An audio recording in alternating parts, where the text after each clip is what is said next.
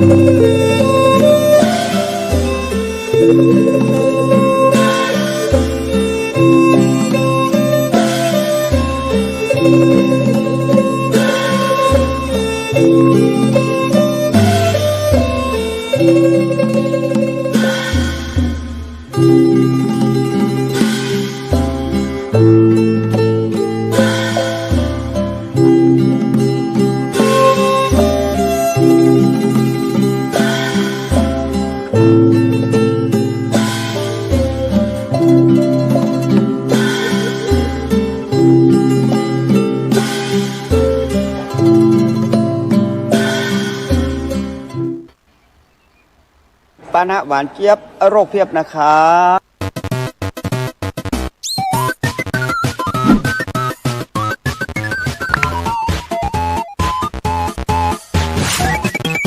หลวงพ่ออยู่ก่อนครับหลวงพ่ออย่าดื่มแบบนั้นรู้ไหมครับดื่มแบบไม่ตวงน้ำตาลจะเข้าร่างกายเยอะเกินนะครับดื่มน้ำหวานบ่อยเสี่ยงเป็นเบาหวานนะครับเบาหวานลงเท้าต้องตัดเท้าลงไตวายขึ้นตาบอดเข้าหัวใจวายนะครับควรจะเทใส่แก้วเอาพอประมาณหรือตามที่เขากำหนดจะได้ลดปริมาณน้ำตาลที่จะเข้าสู่ร่างกาย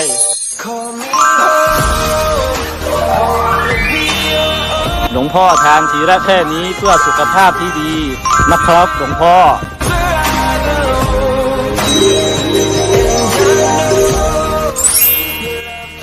โภชนาดีชีวิตยั่งยืนนะครับ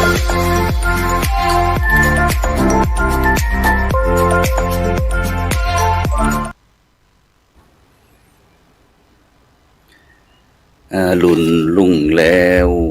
เจ้าแก้วตาขำแสงเงินแสงคำเรื่องรองผ่องแผ้ว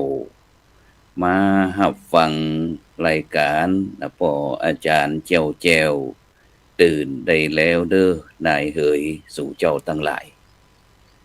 ก็ขอกล่าวคำว่าธรรมะรับอรุณสวัสดีกับบรรดาพ่อแม่พี่น้องคณะสัตยาติโยมผู้ฟังทุกท่านเพราะว่าจะรับฟังตั้งจ่องธรรมะเป็นทีมทีวีออนไลน์ที่กลุ่มพระสงฆ์อุบาสกอุบาสิการ่วมกันเผยแผ่ธรรมะออนไลน์ไลฟ์สด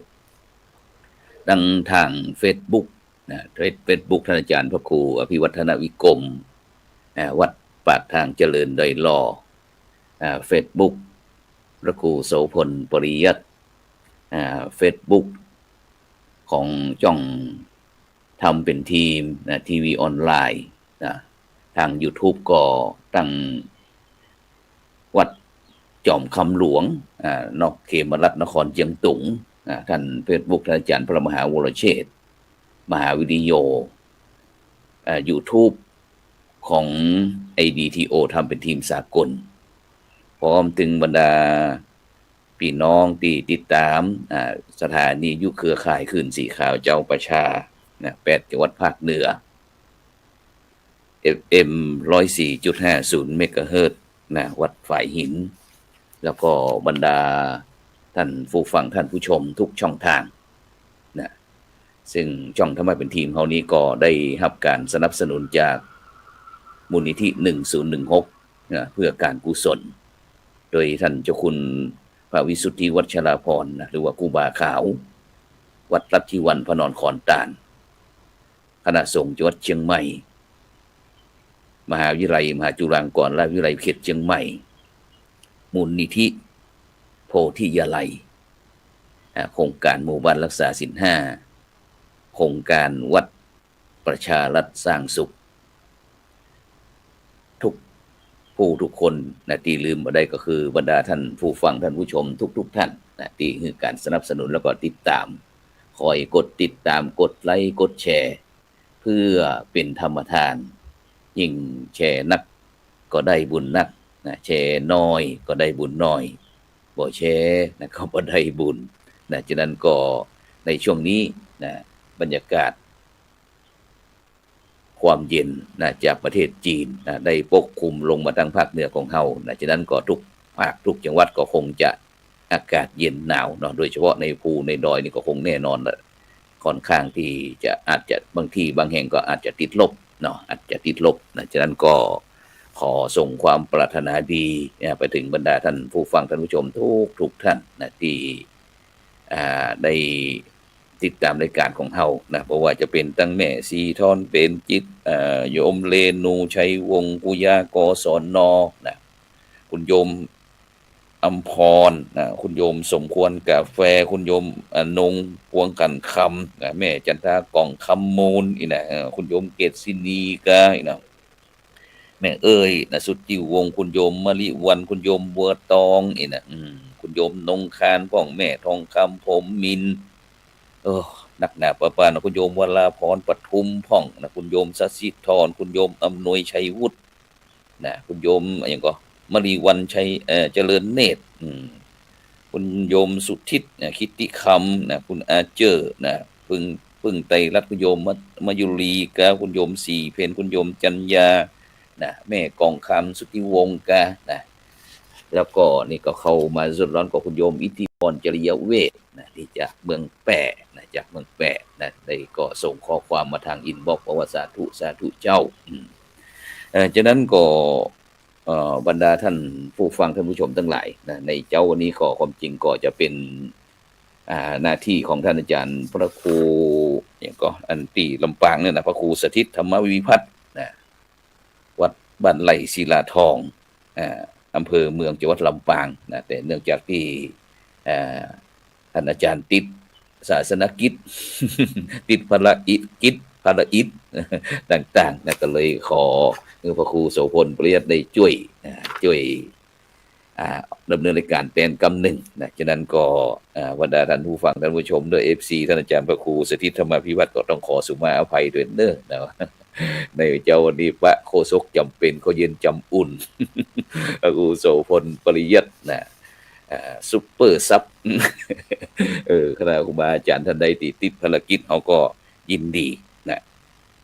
ฉะนั้นก็บรรดาท่านผู้ฟังท่านผู้ชมทั้งหลายนะแต่ว่านี่ก็ได้มีโอกาสเดินทางไปร่วมเป็นคณะกรรมการ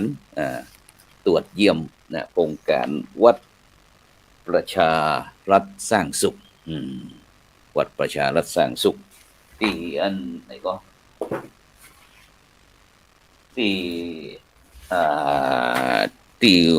วัดต้นเพิงวัดต้นเพิงตำบลเมืองง่าอำเภอเมืองจังหวัดลำพูนนะแต่ว่านี้ไปหั่นนะเสร็จแล้วก็อันเดินทางกลับเข้าที่มจลนะปงกุ้มแต่ว่านี้ได้2 งานแต่ว่านี้ไปมจลปงกุ้มนะเสร็จเรียบร้อยก็กลับนะครับฉะนั้นก็ในช่วงนี้คณะกรรมการนะที่ได้รับการแต่งตั้งจากพระเดชพระคุณเจ้าพระคุณสมเด็จมหาวีระวงศ์ประธานคณะกรรมการหน่วยการโครงการวัดประชารัฐสร้างสุขนั้นก็เดินทางออกเยี่ยมตรวจให้กำลังใจวัดประชารัฐสร้างสุขนะซึ่งก็ตั้งแต่วันที่18มาแล้วนะพระครูโสพลปริยัติได้รับความเมตตาจากพระเดชพระคุณหลวงพ่อประเทศสิงหวราจารย์ดร.นะรองเจ้าคณะจังหวัดเชียงใหม่เจ้าอาวาสวัดพระสิงห์วรมหาวิหารนั้นก็ติด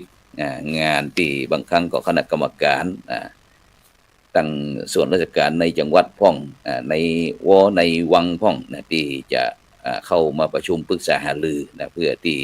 เตรียมงานถวายกันตอนรับการเสด็จ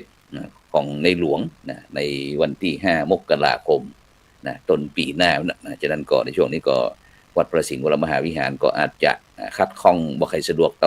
ท่าใดก็ต้องขอสุมาอภัยเด้อนะคณะศรัทธาญาติโยมตึงเจ้าไทยต่างประเทศนะที่เดินทางเข้ามาเพราะว่าในช่วงนี้ก็วัดก็มีการปรับปรุงสางสะดวกสะอาดเป็นระเบียบเรียบร้อยอีกหน่อยเป็นของวัด5 ศอนั่นนะฉะนั้นก็วันที่18นี่ปั้นไปที่วัดสว่างอารมณ์ตำบลหนองหลวงอำเภอลานกระบือจังหวัดกำแพงเพชรนี่ก็ไปปะอันพ่ออาจารย์เก่านะอันบ้านสันทราย ได้เป็นครูแล้วก็เปิ้นไปอยู่จนเป็นผอ.โรงเรียนบ้านหนองหลวงบอกว่าอยู่ที่สันทราย แล้วก็วันที่19นี่ก็วัดโพธิญาณตำบลหัวลออำเภอเมืองจังหวัดพิษณุโลกวันที่20ตัวนี้วัดต้นเพิงตำบลเมืองงาอำเภอเมืองลำพูนจังหวัดลำพูนนี่ก็แชมป์ภาค7วัดสว่างอารมณ์นี่ก็แชมป์ภาค4วัดโพธิญาณพิษณุโลกก็แชมป์ภาค5แล้วก็ตะวันนี้ก็ตัวต้นเพิงแชมป์ภาค7วันนี้ก็จะไปเยี่ยมที่วัดดอนมูลตำบลหนองแหลกอำเภอเทิงจังหวัดเชียงรายวันที่21นี้แชมป์ภาค6ฉะนั้นตอนนี้เอาแชมป์เจอแชมป์ที่คณะกรรมการออกตรวจเยี่ยมนี่ฉะนั้นก็ตอนนี้ก็แต่คืนนี้ก็ตั้งได้ร่วมออกรายการกับคณะกรรมการตรวจเยี่ยมโครงการวัดประชารัฐสร้างสุขกับท่านอาจารย์เจ้าคุณพระราชวชิระศรีมาพรรองเจ้าคณะจังหวัดนครราชสีมาหรือว่าหลวงตาอ้วนแล้วก็ท่านอาจารย์เจ้าคุณพระอุดมบัณฑิตด็อกเตอร์นี่ก็รองเจ้าคณะภาค6ผู้ช่วยเจ้าอาวาสวัดนี่ก็รองเจ้าคณะภาค6ที่ก็จะดูแล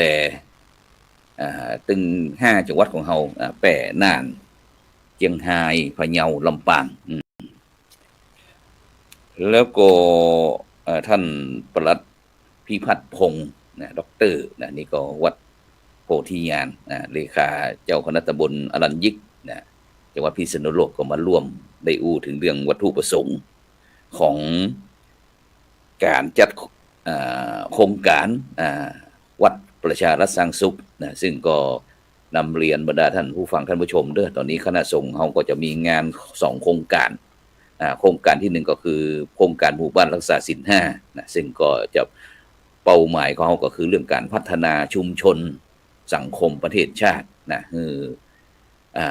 แน่นแฟ้นรักษาศีลโดยก็เฉพาะหลักศีล5นำไปประยุกต์ใช้ในการดำเนินชีวิตนี่คือการพัฒนาเรื่องชุมชนหมู่บ้านส่วนวัดประชารัฐสร้างสุขนี่ก็คือการพัฒนาวัดวัดพัฒนาไปกู้กันพัฒนาตึงบ้านพัฒนาตึงวัดวัดนี้ก็คือโครงการวัดประชารัฐสร้างสุขก็คือพัฒนาเป้าหมายเขาก็คือบรรดาพัฒนาพระสงฆ์สามเณรผู้ที่มีส่วนเกี่ยวข้องในวัดว่าเขาจะจัดการวัดคือมีความการกุ่งหุ่งเฮืองคือความเป็นระเบียบเรียบร้อยจะใดจะนี้เป็นต้นฉะนั้นก็บรรดาท่านผู้ฟังท่านผู้ชมก็คงหลายท่านหลายคนก็คงจะได้มีโอกาสเข้าร่วมรับการประเมินฉะนั้นโดยเฉพาะในวันนี้ก็เช่นเดียวกันบรรดาท่านผู้ฟังทั้งหลายตะวานี้อู้ถึงตะวาก่อนตะวานี่ก็หลังจากที่ไปที่วัดต้นเพิงเรียบร้อยก็เข้าไปที่มจล.วิเขตเชียงใหม่บ้านป่งกุ่มตำบลป่าเมี่ยงอำเภอดอยสะเก็ดจังหวัดเชียงใหม่ซึ่งปีนี้ก็จะจัดงานครบรอบสถาปนาครบรอบ40ปีเริ่มตั้งแต่วันที่19แต่ว่าวันนี้วันสุดท้ายวันที่21แต่ว่านี่19นี่ก็มีการเปิดนิทรรศการแล้วก็การแข่งขันทักษะทางวิชาการเครือข่ายสถาบันการศึกษาซึ่งก็ได้รับความเมตตาจากพระเดชพระคุณหลวงพ่อพระธรรมเสนาบดีรองเจ้าคณะภาค7จุดธูปเทียนกล่าวนำคำบูชาพระรัตนตรัยหลังจากนั้นก็ท่านอาจารย์รองศาสตราจารย์ดร.สุรพลสุยพรหมรองที่การบดีฝ่ายกิจการทั่วไปซึ่งเป็นลูกหลานคนเมืองเขาที่อำเภอแม่อ่อนบ้านห้วยแก้วก็ได้กล่าวถวายรายงานต่อประธานในพิธีหลังจากนั้นพระเดชพระคุณหลวงพ่อพระธรรมเสนาบดีก็ได้กล่าวเปิดนิทรรศการแล้วก็การแข่งขันทักษะวิชาการเสร็จเรียบร้อยแล้วก็ได้ฟังปาฐกถาพิเศษเรื่องโอกาสแล้วก็ความท้าทายพระสอนศีลธรรมในยุคปัจจุบันซึ่งเพราะว่าตัวนี้ได้นัดหมายคือพระสอนศีลธรรมจังหวัดเชียงใหม่แม่ฮ่องสอนได้มาร่วม MOU ต่ออายุว่าปีนี้ต่ออายุครั้งหนึ่งแล้วก็รับนโยบายจากมหาวิทยาลัยมหาจุฬาลงกรณราชวิทยาลัยเขตเชียงใหม่พร้อมถึงคณะสงฆ์เสร็จเรียบร้อยก็ถวายพระทหารเพลหลังจากนั้นก็ได้ถวายทุนการศึกษา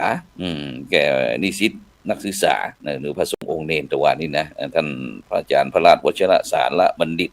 รองศาสตราจารย์ดร.รองที่การบดีฝ่ายวางแผนแล้วก็พัฒนาหลังจากนั้นก็ในภาคบ่ายก็มีการแข่งขันทักษะอย่างต่างๆแล้วก็เวลา ประมาณบ่าย2 โมงเกินตัวนี้ก็ท่านอาจารย์เจ้าคุณพระสุวรรณเมธีด็อกเตอร์นะรองเจ้าคณะจังหวัดเชียงใหม่ประธานสมาคมศิษย์เก่ามจรวิเขตเชียงใหม่ก็ได้เป็นผู้ที่มอบรางวัลนะและพร้อมถึงทุนการศึกษาให้แก่บรรดาพร้อมถึงแจกห่างบัตรตัวนี้นะต้องกราบขอบพระคุณท่านอาจารย์พระมหาประเสริฐพัฒจาโลนะวัดป่าแพ่งท่านพระครูสังฆลักษวัตรสุทธิยาโนจากวัดแม่ห้อยเงินนะนี่ได้ฝากตึงพัดลมพ่องเครื่องยางปิงพ่องนี่นะคือผ่านพระครูโสพลไปเป็นรางวัลห่างบัตรก็ระเล็กละอ่อนตัวนี้นะเพราะระเล็กละอ่อนตัวนี้ประมาณ700-800บรรดาท่านผู้ฟังทั้งหลายนะฉะนั้นก็ตัวนี่ก็ผ่านไปด้วยความเรียบร้อยแล้วก็วันนี้นะวันนี้เป็นวันสุดท้องน้องสุดท้ายวันนี้ก็ในภาคเจ้าวันนี้ในภาคเจ้าวันนี้ก็จะได้พ่องเจ้าวันนี้ก็จะเป็นพิธีเปิดป้ายมหาวิทยาลัยนะแล้วก็วางศิลาฤกษ์สร้างวัดมหาจุฬาศรีวิชยารามนะซึ่งก็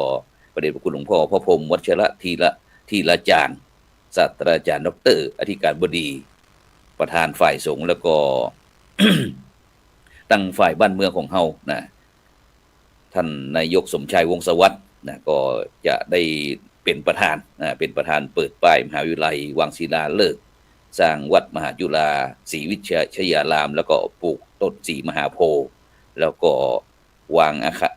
ศิลาฤกษ์อาคารที่พักนิสิตด้วยนะหลังจากนั้นก็จะเป็นพิธีเจริญพระพุทธมนต์สมโภช40 ปีมจรวิเขตเชียงใหม่นะซึ่งในวันนี้ก็ได้กราบนิมนต์หลวงพ่อเจ้าคณะอำเภอรองเจ้าคณะอำเภอพร้อมถึงพระมหาเถรานุเถระเจ้าอาวาสทุกวัดนะในเขตปกครองคณะสงฆ์จังหวัดเชียงใหม่นะไปร่วมกินร่วมต่างนะครับฉะนั้นก็ในวันนี้นะครับตลอดทั้งวันนะครับก็กราบนิมนต์แล้วก็เจริญพรเนอะนะแล้วก็ในภาคบ่ายนี่ก็จะเป็นการประชุมวิชาการเครือข่ายการบริหารการศึกษาเพื่อพัฒนาคุณภาพการเรียนการสอนของมหาวิทยาลัยมหาจุฬาลงกรณราชวิทยาลัยเขตเชียงใหม่มหาวิทยาลัยโซนภาคเหนือนะซึ่งก็มีถึงท่านอาจารย์เจ้าคุณพระพรหมวัชระธีรจารย์ศาสตราจารย์ดร.อธิการบดีแล้วก็ท่านอาจารย์เจ้าคุณพระราชนันทวัชระบัณฑิตรองศาสตราจารย์ดร.ประธานโซนมจรโซนเหนือนะแล้วก็สุดท้ายก็เวลาประมาณ15 นาฬิกานะหรือว่าบ่าย3 โมงก็จะเป็นพิธีถวายผ้าป่าสามัคคีนะสมทบทุนสร้างวัดแล้วก็มจรเขตเชียงใหม่นะฉะนั้นก็นำข่าวสารมามาจากให้บรรดาท่านผู้ฟังท่านผู้ชมนะครับทราบแล้วก็ในช่วงวันที่18ที่ผ่านมานี้นะเป็นต้นมาจนถึงวันที่18ถึง28นะที่วัดพระธาตุสีจอมทองอำเภอจอมทองจังหวัดเชียงใหม่นะวัดโดยคณะสงฆ์คณะสถาปนิกก็ได้จัดงานปริวัติกรรมนะที่วัดพระธาตุสีจอมทองนะซึ่งโดยการอุปถัมภ์โดยท่านอาจารย์คณะสงฆ์วัดพระธาตุสีจอมทองโดยท่านอาจารย์เจ้าคุณพระศรีศิลปาจารย์พร้อมถึงคณะสงฆ์คณะศรัทธานะฉะนั้นก็คณะศรัทธาญาติโยมจะไปร่วมก็เรียนเจริญพรเด้อนะแล้วก็วันที่25ธันวาคมนี้ก็2567เนาะเวลาบ่ายโมงคณะสงฆ์จังหวัดเชียงใหม่ก็จะได้ประชุมประจำปีประจำเดือนนะที่พุทธมณฑลดอยหล่อนะฉะนั้นก็กราบนิมนต์นะครับหลวงพ่อเจ้าคณะอำเภอรองเจ้าคณะอำเภอพระเลขานุการต่างๆนะครับอยากไปฉันพระทหารเพลก่อนก็ได้นะครับเนอะนะครับแต่ประชุมก็เวลาบ่ายโมงตอนบ่ายนะครับฉะนั้นบรรดาท่านผู้ฟังตั้งหลายซึ่งโดยเฉพาะได้สักน้อยหนึ่งว่าอันวันก่อนได้ไปที่หัวรอวิษณุโลกวันนั้นก็ทางได้ไปฉันภัตตาหารบอกว่าต่ำทะเลโอ้โห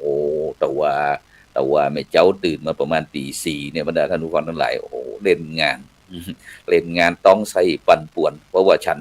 ปลาหมึกไปเนี่ยสัก2 ชิ้นนะแล้วก็หอยไปสักตัว2 ตัวนี่ประมาณเนี่ยพอตื่นขึ้นมาโอ้โหมันปั่นป่วนนี่ตีคืนนี้โอ้โหบรรดาท่านผู้ฟังทั้งหลายนะจนนึกมาจะได้ดีแต่ว่านี่จะออกรายการผมรู้สึกว่าจะบ่ให้ไหวบรรดาท่านผู้ฟังทั้งหลายเกิดอาการที่ทุรนทุรายเหมือนกันนะแต่ก็โดย หัวเว่ยน้อยเนาะนึกถึงต้องใส่ปั่นป่วนนี้แม็ก77นะ ไป2 เม็ดก็ดีขึ้นนะวันนี้ก็เลยฉันกล้วยฉันนะอย่างไปตั้งชาอย่างพวกชาผู้นะ เพราะว่าไปอันประเทศจีนนะซื้อชาผู้เข้ามาเพราะว่าลดไขมันพวกอย่างพวกต่างๆก็เพราะว่าอันอยากจะอยู่เหมือนๆสักหน่อยเนาะเพื่อที่จะได้นำนานาสาระธรรมะมาคณะสัตยาติโยมฟังนี่นะฉะนั้นเนี่ยบรรดาท่านผู้ฟังทั้งหลายเนี่ยคนเฮานี่ถ้าร่างกายสุขภาพมันอายุมันเลยเกิงตะวันชิงพบมาแล้วเนี่ยเขาจะต้องดูแลเรื่องสุขภาพนะฉะนั้นก็เป็นห่วงนะโดยเฉพาะหน้าหนาวนี่นะฤดูหนาวนี่อากาศมันเปลี่ยนแปลงบ่อยเปลี่ยนแปลงเว่ยฉะนั้นก็บรรดาศรัทธาญาติโยมทั้งหลายก็มันดูแลเด้อนะซึ่งในเจ้านี้ก็อยากจะเรื่องข้าวบอกกล่าวคนเฒ่าคนแก่บรรดาท่านผู้ฟังท่านผู้ชมทั้งหลายบอกว่าอายุสังขารวันวานผ่านพ้นเริ่มตั้งแต่ต้นกำเนิดเกิดกายถึงวันล่วงลับชีพดับสลายบอกว่ายิงใจเหมือนกันจุผู้ป้องเกิดมาตายบ่ตันฮัดลงโขมลงหูเหี่ยแล้วหนุ่มวัยชะกันมันยังบ่แค้วหนีพ้นไปได้จุคนแต่หมู่เฮานั้นมันสร้างกุศลบุญจึงบันดลอายุถึงแก่เฒ่าแม้มีปัญหาโลล่ามาเข้ากวนใจหมู่เฮาบางครั้งย้อนบ่ทำใจนะฮู้จักหยุดยั้งจึงแต่งข้าวตั้งวิงวอนบอกกล่าวกันไว้บ่ได้มาสอนจิ้งหรีดแมงจรฟังก่อนก็ได้ล่วง60 ปีบ่ดีไอฮือสมวัยแต่ตักคนเท่าปากหวานลูกหลานหุ่มฮักคนเท่าปากนักหลานจังแยงผิดแยงถูกลูกหลานเนี่ยหยังเหตุผลบ่ฟังเอาแต่จมซ้ำมันเนี่ยจะเนี่ยหยังบ่ดีฟังห้ามมันจะคำรามย้อนล้ำทำใจเป็นกลางวางตัวเป็นน้ำอยู่ในเป็นหั่นหูบส่งศึกษาธรรมะละโลภโกรธหลงตั้งจิตมั่นคงปงวางหือได้เป็นคลังสมองของคนอยู่ใกล้ช่วยสังคมไปบ่ยั้งบ่คัดขวางไผสิ่งใดผิดพังก็จักได้ฮืออภัยบ่ดีอวดอ้างแปลงสร้างสิ่งไหนกำกึดอันใดอย่าได้เอาหน้าความดีบ่สูญบุญกับแก่กล้าหมู่เทวดาเปิ้นฮู้เงินทองมีหลายตายไปคุดคูบ่อาจจักได้ใจเงินเลี้ยงชีวิตบ่วิตขาดเขินฮู้จักใจเงินยามเมื่อขอตั้งอยากกินซื้อหาปลาแกงปลากั้งอาหารข้าวหวานพร่ำพร้อมทรงเคราะห์ช่วยเหลือจุนเจือพี่น้องและหมู่เพื่อนบ้านทั่วไปคนจนอับโจกคนโศกเศร้าใจคนประสบภัยน้ำท่วมไฟไหม้ในช่วงนี้ไฟไหม้ภาคใต้เด้อนะคนติดพยาธิเจ็บเป็นป่วยไข้ไปเยี่ยมไปใจบ่เว้นสุขภาพตัวทั่วไปต้องเน้นฮือหลีกเลี่ยงเหล้าเบาหลีซาลาบลูดิบหลีกสะละหลีกหนีครัวใดจะดีกินลำบ่น้อยเฮาบ่กินอันดิบเด้อไปครัวเฮากำหนึ่งอีกนะ กินผักกินปลาน่ะกล้วยหามาห้อยบำรุงกำลังคำเจ้าตะวานี่ไปที่มจรคว้ากล้วยมา3 หวีนะหวีละ10 บาทที่หน้ามจรมจรที่โป่งกลุ่มนั่นน่ะ2ข้างต่างกันโอ้กล้วยกินแล้วดีเด้อบรรดาท่านผู้ฟังทั้งหลายร่างกายสับสนฝนบ่ตั้งเขากายเป็นคนเฒ่าหมดแห่งออกกำลังกายนะคือกล้ามเนื้อแข็งไกลตะวันแรงกระโดดโลดเต้น ออกกำลังกายอย่างพ้องเดินวิ่งถีบรถกดเสาะหาเส้นหมดกรรมหมดเวรเอ็นฟื้นจะอยู่ที่ไหนทำใจคึกคืนไข่หัวม่วนเล่นสบายบ่นั่งจมงมรอท่าวันตายกินข้าวแรงไงโลกจุ่มเปื่อนบ้านเล่าประสบการณ์ผ่านมาจุด้านเรื่องเก่าเมื่อนนานคุยโมเสื้อสีแดงเหลืองปาโลเรื่องโป้เล่าขวัญตุเจ้าบ่ดีเด้อ เล่นเล่นปินสันล้อดนตรีดิดสีจอยซอก็ดีเล่าข้าวก็ได้มีคนมีกระถานะเคาะมาหมดใส่เรื่องลี้ลับในซับซ้อนเจ็บเก่าเมาหัวนะมืดมัวตัวฮ้อนเป่ามนไหลตอนวางวายกระถาสปะบ่ละขวังหายมันน่าเสียดายตายกับคนเท่านั่งจุมสากันแบ่งปันเตื้อเจ้าภูมิปัญญาเฮามีนักไปทักจักสารงานที่ตั้นฮักสอนคนอยู่ใกล้ห้ำเฮียนคนมีความหูหมู่ครูเกษียณบ่มีโรงเรียนก็สอนที่บ้านวันนั้นได้ไปที่พี่น้อง12ปันนาบอกว่าภาษาเมืองภาษาธรรมภาษาไทยนี่นะบรรดาท่านผู้ฟังทั้งหลายโดยเฉพาะอย่างกำอูต่างๆเนี่ยที่ประเทศจีนเปิ้นก็บ่ฮือสอนละบ่เปิดโรงเรียนเหมือนกับบ้านเฮานี่ก็จะมีศูนย์พุทธศาสนาวันติดอย่างการที่ตั้งวัดจัดการศึกษาสงเคราะห์นะแต่ในปัจจุบันนี้ประเทศไทยเฮาก็เริ่มบ่มีละบ่ใครมีละฉะนั้นก็น่าเป็นห่วงเหมือนกันที่12ปันนาเปิ้นก็ไปที่บ้านหัวนานั้นบอกว่าไผจะไปเรียนภาษาเมืองก็ไปเรียนที่หั่นนะแต่ก็ดูแล้วก็สารวันเตี้ยลงนับถอยหลังฉะนั้นก็ที่ประเทศไทยเฮาก็เช่นเดียวกันภาษาพื้นบ้านล้านนาของเฮานี่จะยากจะได้เพราะว่าลูกหลานของเฮาในปัจจุบันนี้ก็อู้ได้นะแต่เขียนบ่ได้อู้ได้เขียนบ่ได้ของเฮานี่มีถึงภาษาอู้ภาษาเขียนนะแต่คนเมืองเฮาปัจจุบันนี้เขียนตัวเมืองบ่ได้แต่อู้ได้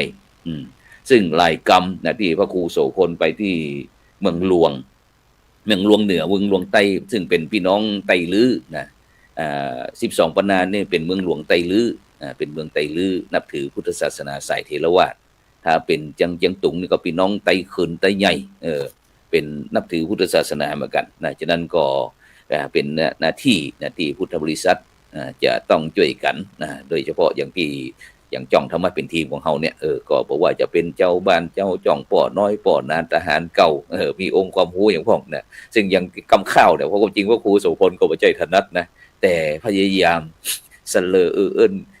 ว่าเอาได้ยินคนเฒ่าคนแก่พ้องนะเปิ้นอู้พ้องเฮาก็เลยจำเปิ้นนะฉะนั้นก็นี่บอกว่าอันจะเป็นอย่างกระจ่างเตอะบรรดาท่านผู้ฟังทั้งหลายเพราะว่าสิ่งที่ได้ผ่านการ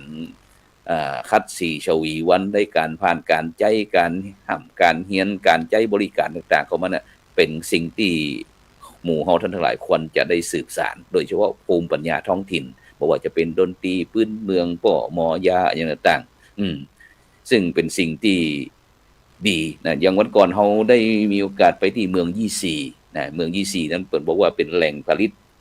บุหรี่ของประเทศจีนเลยบอกว่าประเทศจีนเนี่ยถ้าไผที่บ่สูบบุหรี่ถือว่าไม่รักชาติอีนะ